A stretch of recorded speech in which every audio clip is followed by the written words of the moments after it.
കാഞ്ചീപുരം വരദരാജ പെരുമാൾ ക്ഷേത്രത്തിൽ പോയിട്ടുള്ളവരൊക്കെ ഒരു പ്രത്യേക തരം പ്രസാദം കഴിച്ചിട്ടുള്ള ഓർമ്മയുണ്ടാവൂലേ?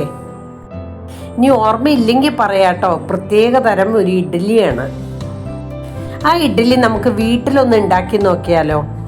ഈ ഇഡ്ഡലി ഉണ്ടാക്കാനായിട്ട് 1 കപ്പ് പച്ചരിയും 1 കപ്പ് ഉഴുന്നുപരിപ്പുമാണ് കേട്ടോ എടുത്തിട്ടുള്ളത്. രണ്ടും നല്ലോണം കഴുകി വെള്ളം ഒഴിച്ച് കുതിർക്കാനായിട്ട് വെക്കുക. ഈ കോവിൽ പ്രസാദം എന്നറിയപ്പെടുന്ന കാഞ്ചീപുരം ഇഡ്ഡലി തയ്യാറാക്കുന്നത് മന്ദാരത്തിൻ്റെ ഇല പിൻ ചെയ്ത് ഇങ്ങനെ ഒരു പാത്രത്തിൻ്റെ ഷേപ്പിൽ ആക്കിയിട്ടാണ് കേട്ടോ. അതിലാണ് മാവ് ഒഴിച്ച് വേവിക്കുന്നത്. പക്ഷെ ഇവിടെ എൻ്റെ മുറ്റത്ത് നിൽക്കുന്ന മന്ദാരത്തിൻ്റെ ഇല പറിച്ചിട്ട് ആണ് ഞാൻ ഉണ്ടാക്കുന്നത്. ഞാൻ എൻ്റെ മുറ്റത്ത് നിൽക്കുന്ന മന്ദാരത്തിൽ നിന്ന് ഇല പറിച്ചിട്ടും ഉണ്ടാക്കിയിട്ടുണ്ട്. ഇനി ഇലയില്ലാത്തവർക്കും ഉണ്ടാക്കാം. അതിനു വേണ്ടിയിട്ട് ആ ബൗളിൽ ഞാൻ വെണ്ണ അല്ലെങ്കിൽ നെയ്യ് തൂത്തിട്ട് അതിൽ മാവ് ഒഴിച്ചിട്ടും ഉണ്ടാക്കിയിട്ടുണ്ട്. ഇനി അഥവാ മന്ദാരത്തിൻ്റെ ഇല കിട്ടിയിട്ടില്ലെങ്കിൽ വാഴയിലയിലും ഉണ്ടാക്കാം. പക്ഷെ ഇതിനൊക്കെ തന്നെ ഈ ഇലകളിൽ ഉണ്ടാക്കുമ്പോൾ അതിൻ്റേതായിട്ടുള്ള ഒരു പ്രത്യേക സ്വാദും കൂടി വരും.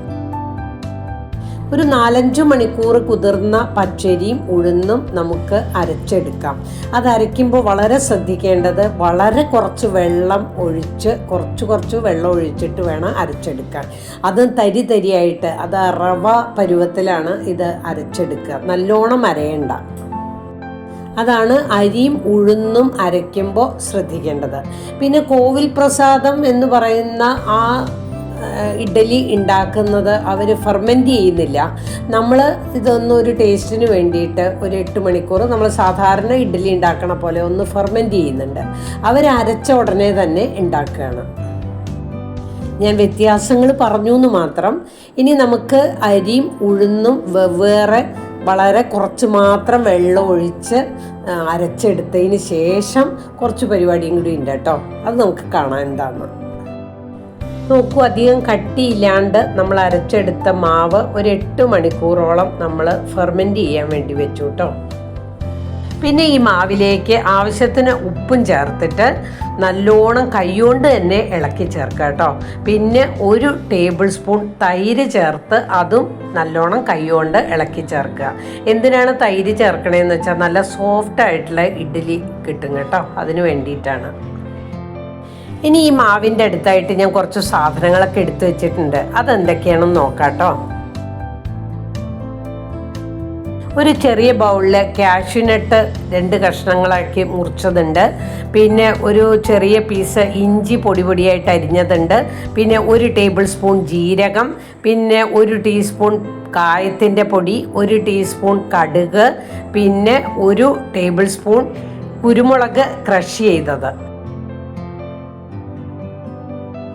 ആദ്യം തന്നെ ഒരു 2 ടേബിൾ സ്പൂൺ നെയ്യ് ഒഴിച്ച് ഒന്ന് ചൂടായതിന് ശേഷം നമുക്ക് ഈ കാഷ്യൂനട്ട് വറുത്ത് എടുത്തിട്ട് ചൂടോടെ ആ നെയ്യോടുകൂടി തന്നെ നമുക്ക് മാവിലേക്ക് ഒഴിക്കാം.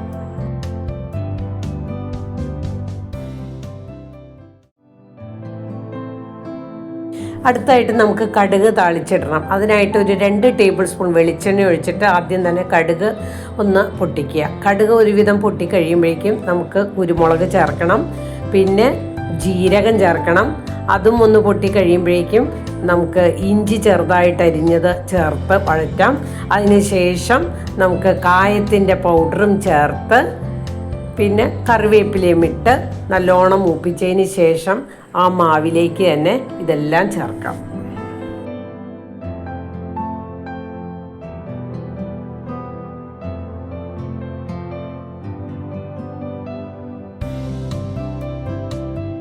ഇനിയാണ് കാഞ്ചീപുരം ഇഡ്ഡലിയുടെ തനതായ ടേസ്റ്റ് തരുന്ന ചുക്കുപൊടി ചേർക്കുന്നത്. 1 ടീസ്പൂൺ ചുക്കുപൊടി ചേർത്ത് നമുക്ക് നല്ലോണം മാവ് കൈകൊണ്ട് തന്നെ ഇളക്കി വെക്കാം കേട്ടോ. ഇനി ഇഡ്ഡലി ഉണ്ടാക്കാം നമുക്ക്.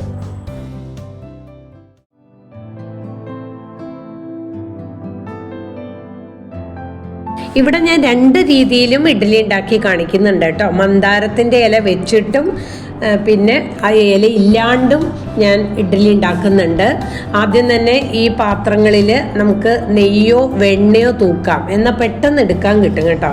അതിനുശേഷം മന്ദാരത്തിൻ്റെ ഇല ഇങ്ങനെ വട്ടത്തിൽ ഇതുപോലെ തന്നെ 2ആയിട്ട് കീറിയിട്ട് ചുറ്റും ഒന്ന് വളച്ച് വെക്കുക. ഇനി നമുക്കിതിൽ ഓരോന്നിലും മാവ് ഒഴിച്ചിട്ട് ഇഡ്ഡലി തട്ടിൽ വെച്ച് ഒരു 20 മിനിറ്റ് വേവിച്ചെടുക്കുക. കോവിൽ ഇഡ്ഡലി സാധാരണ ഉണ്ടാക്കുന്നത് മുളം കുറ്റിയിൽ മന്ദാരത്തിൻ്റെ ഇല ചുറ്റിയിട്ട് അതിനകത്താണ് മാവ് ഒഴിക്കുന്നത്. ഇനി നമുക്ക് ഒരു 20 മിനിറ്റിന് ശേഷം നമ്മൾ വെച്ച ഇഡ്ഡലി വെന്തിട്ടുണ്ടോ എന്ന് നോക്കാം. അതിനായിട്ട് നമുക്ക് ഒരു പപ്പടക്കോൽ എടുത്തിട്ട് ഒന്ന് കുത്തി നോക്കിയാൽ മതി. അപ്പോൾ പപ്പടക്കോലിൻ്റെ അറ്റത്ത് മാവിൻ്റെ അംശം ഒട്ടും തന്നെ പറ്റിയിട്ടില്ല എന്നുണ്ടെങ്കിൽ ഇഡ്ഡലി വെന്തു എന്നർത്ഥം. അപ്പോൾ നമുക്ക് ഇഡ്ഡലി എടുക്കാം. ഞാൻ 20 മിനിറ്റ് വെച്ചപ്പോൾ തന്നെ ഇഡ്ഡലിയൊക്കെ വെന്തിട്ടുണ്ട് കേട്ടോ. ഇനി നമുക്ക് ഇലയില്ലാണ്ട് ആ ബൗളിൽ വെണ്ണ പുരട്ടിയിട്ട് അങ്ങനെയും കൂടി ഇഡ്ഡലി ഉണ്ടാക്കി നോക്കാം. ഈ ഇഡ്ഡലിക്ക് കൂട്ടി കഴിക്കാനായിട്ട് നാളികേരം കൊണ്ടുള്ള ചട്നി, സാമ്പാർ അല്ലെങ്കിൽ തക്കാളി ചട്നി, അങ്ങനെ എന്ത് നമ്മൾ സാധാരണ ഇഡ്ഡലിക്ക് കൂട്ടി കഴിക്കണ എന്ത് വേണമെങ്കിലും ഉപയോഗിക്കാം കേട്ടോ. അങ്ങനെ നമ്മൾ കാഞ്ചീപുരം ഇഡ്ഡലി എന്ന് പ്രസിദ്ധിയുള്ള ആ കോവിൽ ഇഡ്ഡലി റെസിപ്പി നമ്മളിവിടെ ട്രൈ ചെയ്തിട്ടുണ്ട്. എല്ലാവരും ഒന്ന് ഉണ്ടാക്കി നോക്കൂ. പിന്നെ ഇതിൽ റോ റൈസ് തന്നെ ഉപയോഗിക്കണമെന്നൊന്നുമില്ല കേട്ടോ. നമുക്ക് ഇഡ്ഡലി റൈസ് വേണമെങ്കിലും ഉപയോഗിക്കാം. അപ്പോൾ അവിടെ ഉണ്ടാക്കുന്നത് അങ്ങനെയാണെന്ന് പറഞ്ഞു എന്ന് മാത്രം. അപ്പോൾ എല്ലാവരും ഉണ്ടാക്കി നോക്കൂ.